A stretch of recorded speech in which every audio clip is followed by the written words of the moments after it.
પછી બોલો, હવે બોલો. વિદ્યાર્થી મિત્રો, આજે પરોક્ષ ખર્ચના હિસાબોમાં દાખલા નંબર 7 છે. યુગપદ પદ્ધતિ છે. યુગપદ પદ્ધતિ સમીકરણથી પણ ગણી શકાય અને પ્રેક્ટિકલી પણ આપણે ગણી શકાય. તો એના માટે આજે બોર્ડ ઉપર એ દાખલો થઈ શકે એવો નથી. એની રકમ ગણતરી મોટી થશે, એટલે હું ચોપડામાં ગણવાનો પ્રયત્ન કરું છું. પરોક્ષ ખર્ચની ખાતાવાર ફાળવણી.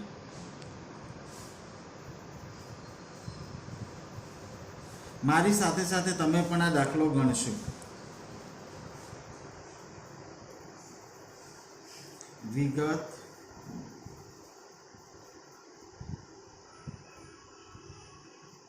ફાળવણીનો આધાર કુલ રકમ રૂપિયા,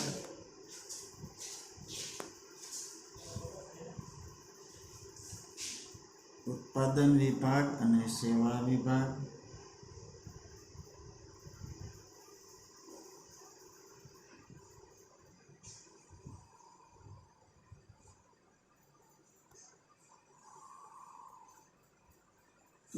વિગત ફાળવણીનો આધાર કુલ રકમ રૂપિયા, ઉત્પાદન વિભાગ,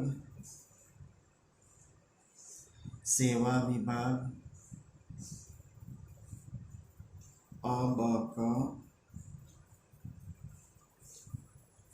ક ડ અને ઈ. સૌ પ્રથમ આપણને આપ્યો છે ભાડું અને કરવેરા.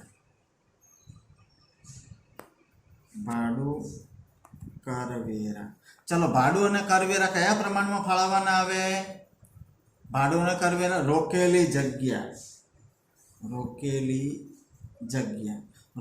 જગ્યા કેટલી છે?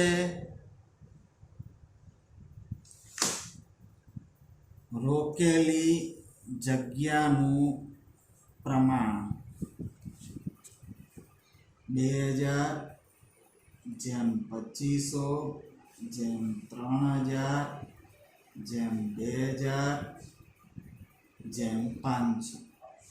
દરેકને 500 વડે ભાગીએ તો 4 જેમ 5 જેમ 6 જેમ 4 જેમ 1. 4 જેમ 5 જેમ 6 જેમ 4 જેમ 1. કુલ રકમ છે એની 5000. 4 ને ટોટલ કેટલું થયું? આ 4 ને 5 9 6 15 ને 4 19 ને 20. 5000 ને 20 વડે ભાગો. 5000 ભાગ્યા 20, 1 ભાગે 250 આવ્યા. તો 250 ગુણ્યા 4 એટલે 1000, 250 ગુણ્યા 4 એટલે 1250, 250 ગુણ્યા 6 એટલે 1500, 250 ગુણ્યા 4 એટલે 1000 અને 250. બીજો ખર્ચ આપ્યો છે પરોક્ષ મજૂરી.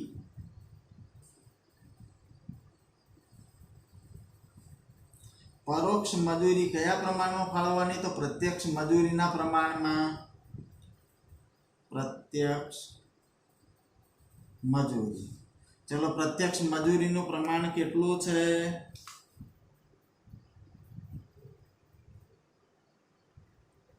પ્રત્યક્ષ મજૂરીનું પ્રમાણ છે 3000 જેમ 2000 જેમ 3000 જેમ 1500 જેમ 500. બધાને 500 વડે ભાગીએ તો 6 જેમ 4 જેમ 6 જેમ 3 જેમ 1. ટોટલથી 6 4 10 ને 20. પરોક્ષ મજૂરી હતી 1500. 1500 ભાગ્યા 20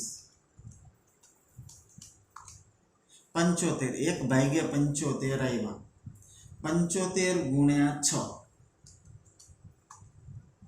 450. 75 ગુણ્યા 4 300. 75 ગુણ્યા 6 450, 75 ગુણ્યા 3 225 અને 75 કયા પ્રમાણમાં ફાળવ્યું તો કે આપણે 6:4:6:3:1. એના પછી આપ્યો છે યંત્ર પર ઘસારો. યંત્ર પર ઘસારો આપ્યો છે 10,000. યંત્ર પર ઘસારો 10,000. ઘસારો મિલકતની કિંમતના પ્રમાણમાં યંત્રની કિંમત કેટલી આપી છે? 60,000 જેમ 80,000 જેમ 1,00,000 જેમ 5,000 જેમ 5,000. એટલે 5,000 વડે ભાગીએ તો 12 જેમ 16 જેમ 20 જેમ 1 જેમ 1. યંત્રની કિંમતનું પ્રમાણ 12 જેમ 16 જેમ 20 જેમ 1 જેમ 1. સરવાળો કેટલો થાય છે આનો સરવાળો કેટલો થાય છે તો કે 12 + 16 + 20 + 1 + 1 50. 10,000 ને 50 વડે ભાગો. 10,000 ભાગ્યા 50 1 ભાગે 200. 200 ગુણ્યા 12 2400. 200 ગુણ્યા 16 3200. 200 ગુણ્યા 20 4,000. 200 ગુણ્યા 1 એટલે 200. 200 ગુણ્યા 1 એટલે 200. સામાન્ય વીજળી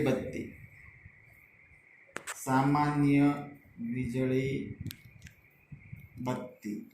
કુલ રકમ આપ્યા છે 600. વીજળી બત્તી એટલે પોઈન્ટની સંખ્યા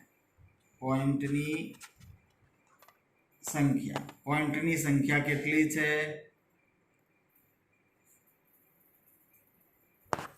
પોઈન્ટની સંખ્યા 10 જેમ 15 જેમ 20 જેમ 10 જેમ 5. દરેકને 5 વડે ભાગો તો 2 જેમ 3 જેમ 4 જેમ 2 જેમ 1. 2 ને 3 5 ને 4 9 10 11 12. 600 ભાગ્યા 12. 600 ભાગ્યા 12 50. 1 ભાગે 50 આવે. 50 ગુણ્યા 2 એટલે અહીં આવશે 100. 50 ગુણ્યા 3 150. 50 ગુણ્યા 4 200. 50 ગુણ્યા 2 100. 50 ગુણ્યા 1 50. આ પ્રમાણે આવ્યું હતું 2 જેમ 3 જેમ 4 જેમ 2 જેમ 1. એના પછી હતું પાવર કિલો હોર્સ પાવર આપ્યા છે. હા, હોર્સ પાવરના પ્રમાણમાં હોર્સ પાવરનું પ્રમાણ કેટલું છે? 60 જેમ 30 જેમ 50 જેમ 10 જેમ 0. કુલ હોર્સ પાવરનો ખર્ચ આપ્યો છે 1500. અને આને દરેકને 10 વડે ભાગીએ તો 6 જેમ 3 જેમ 5 જેમ 1. 6 ને 3 9 10 ને 5 15. 15 વડે 1500 ને 15 વડે ભાગો. 1500 ભાગ્યા 15. 1500 ને 15 વડે ભાગ્યા એટલે 1 ભાગ્યા આવ્યા 100. 100 ગુણ્યા 6 600. 100 ગુણ્યા 3 300. 100 ગુણ્યા 5 500. 100 ગુણ્યા 1 100 0. પરચુરણ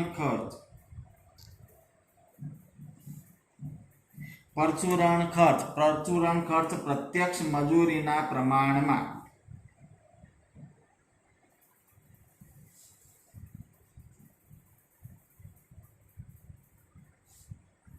10,000 आर्य प्रमाण लखवानुं तो अहीं 6:3:5:1:0। चलो प्रत्यक्ष मजूरीना प्रमाणमां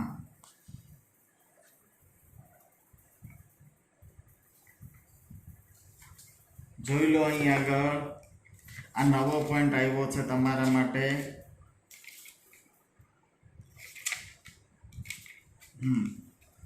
પરચુરણ ખર્ચ જે તે વિભાગની મજૂરીના પ્રમાણ, મજૂરી બે પ્રકારની, પરોક્ષ મજૂરી અને પ્રત્યક્ષ।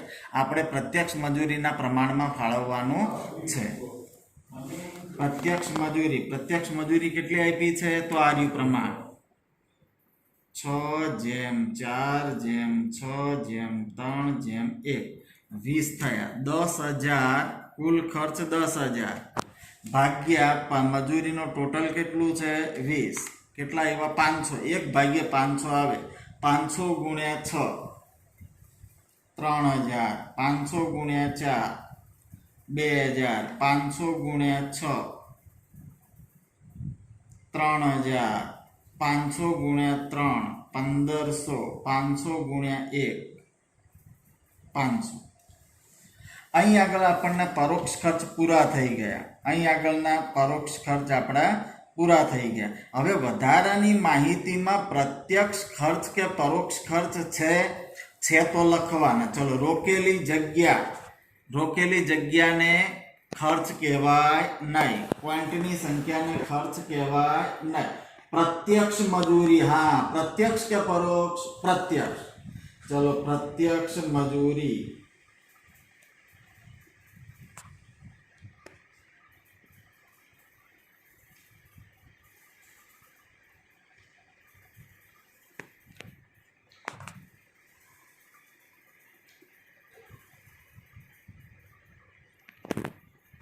प्रत्यक्ष मजूरी ये आप्या मुजब आवे, आप्या मुजब। चलो प्रत्यक्ष मजूरी है कि परोक्ष मजूरी है?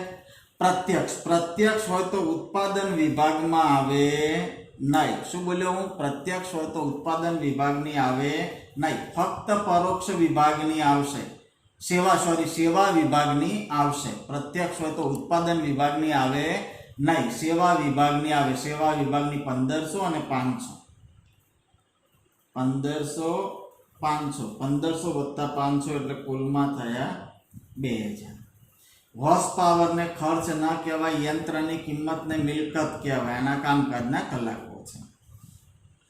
અહીં આગળ આપણે ખર્ચની ફાળવણી કરી છે, એનો સરવાળો કરીશું। હવે સરવાળો કરીશું એટલે 5000 વત્તા 1500 વત્તા 10,000 વત્તા 600 વત્તા 1500 વત્તા 10,000 વત્તા 2,000 26,100। 1,000 વત્તા 450 વત્તા 2400 વત્તા 100 વત્તા 600 વત્તા 3,000 7,550, 7,550। 1250 વત્તા 300 વત્તા 3200 વત્તા 150 વત્તા 300 વત્તા 2,000 7,200। 1500 વત્તા 450 વત્તા 4,000 વત્તા 200 વત્તા 500 વત્તા 3,000 9,650।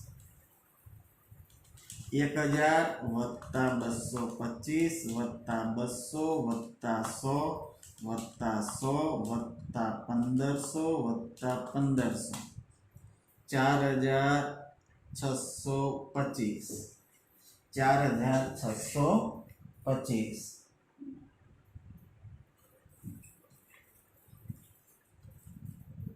250 વત્તા 75 વત્તા 200 વત્તા 50 વત્તા 500 વત્તા 500 1575।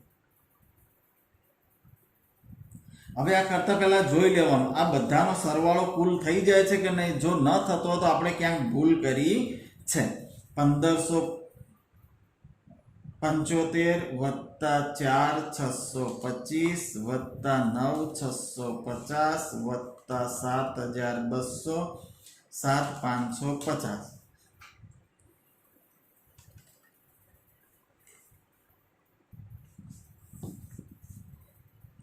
7550 7200 9 650 4 625 1575. આ સરવાળો ફરીથી ચેક કરીએ આપણે. 5000 વત્તા 1500 વત્તા 10000 વત્તા 600 વત્તા 1500 વત્તા 10000 વત્તા 2000 30600.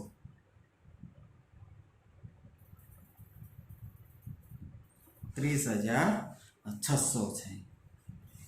હવે સેવા વિભાગના ખર્ચાઓ અહીં જોઈશું આપણે. સેવા વિભાગના ખર્ચાઓ નીચે મુજબ ફાળવણી કરવામાં આવે છે. સેવા વિભાગ ડ ની ફાળવણી અ બ ક અને ઈ માં પણ કરવાની છે. એટલે સેવા વિભાગની ફાળવણી સેવામાં પણ જો કરવામાં આવતી હોય ત્યારે એને યુગપદ પદ્ધતિ કહેવાય. કઈ પદ્ધતિ? યુગપદ પદ્ધતિ. એ સમીકરણથી પણ કરી શકો. સમીકરણ ન ફાવે, સમીકરણમાં ભૂલ થાય તો આપણે આપણી પદ્ધતિ પ્રમાણે કરી શકીએ છીએ. ચલો પહેલા ડ ની ફાળવણી.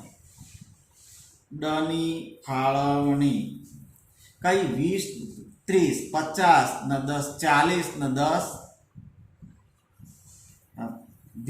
30 70 ને 20 ને 30 50 ને 40 90 ને 10 100% પ્રમાણે કરવાની છે. ડ ની ફાળવણી એટલે 20% એટલે 2/3/4/0/1. આમાં નથી કરવાની. આમાં કરવાની નથી. ચાલો 4625 4625 છે અને 2/3/4/1 2 3 5 ને 4 9 10 એટલે 46 25 ભાગ્યા 10 ગુણ્યા 2 એટલે 925. આમાં આવ્યા 925. 46 25 ભાગ્યા 10 ગુણ્યા 3 1387.5 એટલે 1388. 46 25 ગુણ્યા 4 ભાગ્યા 10 1850. સોરી, કુલના કોલમમાં ડેશ. આ 925 1388. કુલના કોલમમાં 0 આવે. 1388. 46 25 ગુણ્યા 4 ભાગ્યા 10 1850. 46 25 ગુણ્યા 1 ભાગ્યા 10 462.5 એટલે અહીં 0.5 વધારે દે એટલે અહીં 462. એટલે હવે આનો સરવાળો કરો. જુઓ 925 વત્તા 1388 વત્તા 1850 માઇનસ 4625 વત્તા 462. જુઓ 0 થઈ ગયું કુલમાં. ઓકે, હવે આનો સરવાળો કરો તો આ રહ્યું થયું 30,600 7,550 વત્તા 925 8,475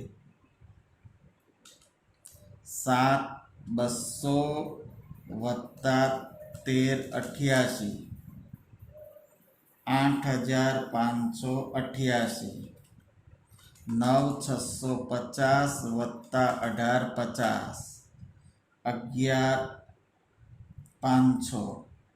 આ થઈ ગયો 0. 15,75 વત્તા 462 20 37. ચલો આનો ફાળવી દો. હવે આનો ફાળવવાનો છે. ઈ વિભાગની ફાળવણી ઈની ફાળવણી કયા પ્રમાણમાં? 40%, 20%, 30% અને 10%. એટલે 4:2:3:1:0. જેની ફાળવણી કરવાની છે એના નીચે કરી દો 20:37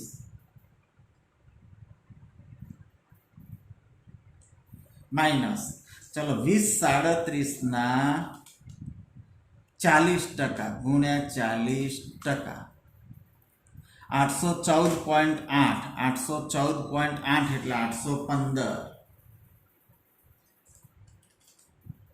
20:37 ના 20% ગુણ્યા 20%. 407.4 એટલે 407. 20:37 ના 30% ગુણ્યા 30%. 611.1 એટલે 611. 20:37 ના 10%. 203.7 એટલે 204. હવે જોઈ લો તો આ રહ્યું 2037 થઈ ગયો કે નહીં? 815 વત્તા 407 વત્તા 611 વત્તા 204. 2037 ન હોય તો પોઈન્ટના કારણે ક્યાંક મિસ્ટેક હોય તો જેના ઓછા ટકા હોય એમાંથી રૂપિયો કાઢી નાખવાનો થાય. ફરીથી આપણે મિસ્ટેક કરી છે. આ 204 અહીં છે, 611 અહીં છે, 407 અહીં છે, 815 અહીં છે. ટોટલમાં 0 આવવાનું.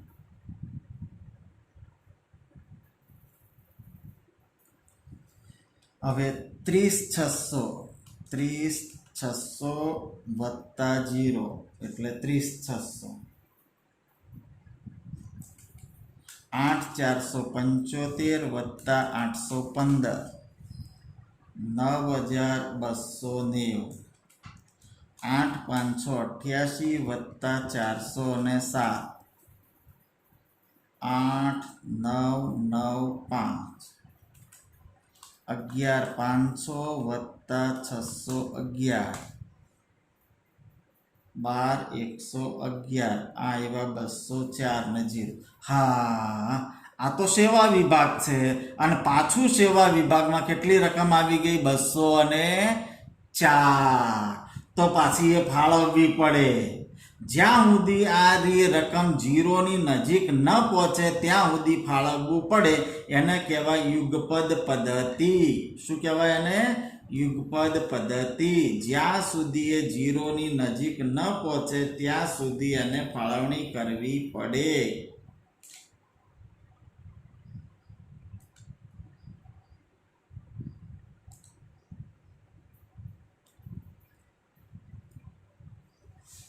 ચાલો હવે પાછું આવ્યું 204. એના નીચે માઇનસ લખી દો. 204 એટલે સેવા વિભાગ ડ ની ફાળવણી ચાલુ જ રાખવું પડે. કારણ કે સેવા વિભાગમાં રકમ આવતી જવાની છે અને ફાળવણી કરતા જવાનું છે. ડ વિભાગની ફાળવણી કયા પ્રમાણમાં? 20%, 30%, 40%, 0 અને 10. એટલે 2:3:4:0:1. કુલના કોલમમાં 0. 204 ના 20%. 204 ગુણ્યા 20%. 40.8 એટલે 41. પહેલામાં આવ્યા 41. 204 ગુણ્યા 30%.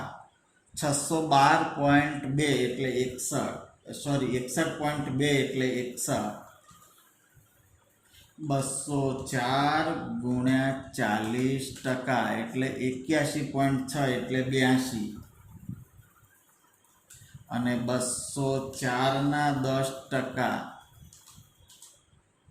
20.4 એટલે 20. ટેલી કરી દો. 204 થાય છે 41 વત્તા 61 વત્તા 82 વત્તા 20 204 થઈ ગયું. ચલો આ આવ્યો 30,600 9,290 વત્તા 41 9,331 8,995 વત્તા 61 90,56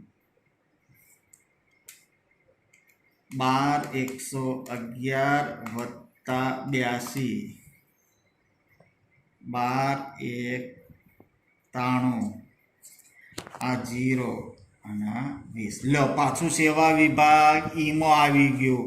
ઈની ફાળવણી કરવાની, પણ હવે આ ફાળવણી ક્યાં સુધી કરવાની? આ રકમ 25 કરતાં નાની થાય તો આ સેવા વિભાગમાં ફાળવવું નહીં. શું બોલ્યો હું? આ રકમ 25 કરતાં નાની હોય. કેટલી હોય? 25 કરતાં નાની હોય તો આમાં ફાળવણી કરવાની નહીં. આને ફાળવવું નહીં, સેવા વિભાગને ફાળવવું નહીં. તો એની ફાળવણી 40%, 20%, 30%, 10% અને 0 આ પ્રમાણે ફાળવણી. પણ આ રકમ કેટલી છે? 25 કરતાં નાની છે તો આ સેવા વિભાગમાં ફાળવવું નહીં. અહીં જે આગળ કયું પ્રમાણ કરી નાખવાનું? 0. 1 હતું એની જગ્યાએ આપણે શું કરી દીધું? 0. અહીં ફાળવણી કરવાની નહીં. ક્યારે નહીં કરવાની? આ રકમ ફાળવણીની રકમ 25 કરતાં નાની હોય તો. કુલના કોલમમાં ડેશ, અહીં -20. ચલો 4/2/3 એટલે 4 ને 2 વત્તા 3 એટલે 9 થયા. 20/9 ગુણ્યા 4 8.88 એટલે 9. 20/9 ગુણ્યા 2 4.44 એટલે 4. 20/9 ગુણ્યા 3 6.67 એટલે 7. આને ફાળવણી 0 કરો એટલે હવે 9 4 13 ને 4 7 20 થઈ ગયા. હવે સરવાળો કરો તો 30,693 વત્તા 9 9,340 90,56 વત્તા 4 90,60 12,193 વત્તા 7 12,200 0 અને 0. હવે આ ફક્ત ઉત્પાદન વિભાગમાં આવ્યા. આ કહેવાય કુલ પરોક્ષ ખર્ચ. હવે અહીં આગળ આપણને આપ્યું છે કામકાજના કલાકો આપ્યા છે. શાના આપ્યા છે? કામકાજના કલાકો આપ્યા છે. તો અહીં આગળ આપણે કામદાર કલાક દર 1 કલાકનો પરોક્ષ ખર્ચ કેટલો એ શોધવા માટે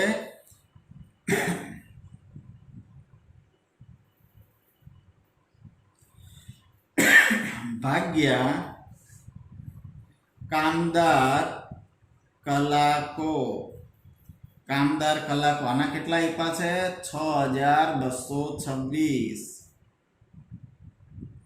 આના આપ્યા છે 4,028. આના 40,66 ડેશ ડેશ.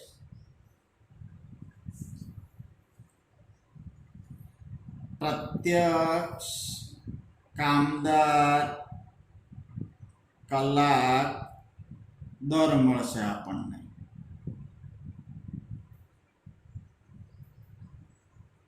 પ્રત્યક્ષ કામદાર કલાક દર. આના વડે ભાગવાનું છે એટલે કે 9,340 ભાગ્યા 6,226 15.0016 એટલે સોરી 1.50 50 પોઈન્ટ પછી 2 ડિજિટમાં લેવાનું છે પોઈન્ટ પછી 2 ડિજિટ 1 પોઈન્ટ પછી 50 લીધા એટલા સુધી 90 60 ભાગ્યા 40 28 2.24 પાછળ નવડો છે એટલે આપણે 2.25 લઈશું 2.24 પાછળ નવડો છે એટલે આગળનો પોઈન્ટ વધી જાય 2.25 12 ભાગ્યા 40 60 3.00 અને 49 એટલે 3 રૂપિયા હવે આપણી જોડે શું માંગ્યું છે છેલ્લી બે લીટી જુઓ તો કોઈ વસ્તુનો કાચા માલનો ખર્ચ 50 મજૂરી 30 હોય અને અ બ ક ખાતામાંથી 4 5 અને 3 કલાક માટે પસાર થતી હોય તો એની પડતર કેટલી થશે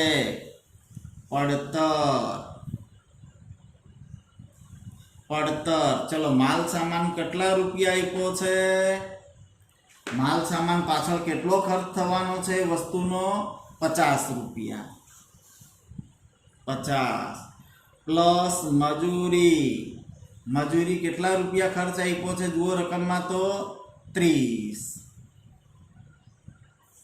પ્લસ પરોક્ષ ખર્ચમાં એક અ હતું બીજું બ હતું અને ત્રીજું ક પરોક્ષ ખર્ચમાં અ બ અને ક 3 એમાં ચલો અ બ અને ક ખાતામાંથી અનુક્રમે પહેલામાંથી કેટલા કલાક 4 કલાક બ માંથી કેટલા કલાક છે 5 અને ક માંથી કેટલા કલાક છે 3 અને 1 કલાકના કેટલા રૂપિયા છે અહીં આપણે શોધીએ આના 1 કલાકનો દર 4.50 છે આનો 2.25 છે આનો 3 રૂપિયા છે ગુણાકાર કરીએ તો આપણે 4 ગુણ્યા 1.50 4 ગુણ્યા 1.5 એટલે 6 રૂપિયા 5 ગુણ્યા 2.25 111.25 અને 3 ગુણ્યા 3 એટલે 9 સરવાળો કેટલો થયો 6 વત્તા 11.25 વત્તા 9 26.25 તો કુલ પડતર કેટલી આવી માલ એ વસ્તુની 50 વત્તા 30 વત્તા 26.25 106 રૂપિયા અને 25 પૈસાની પડતર આવે આ દાખલો જોડે જોડે ગણવાનો છે અને પછી જાતે પણ ગણવાનો છે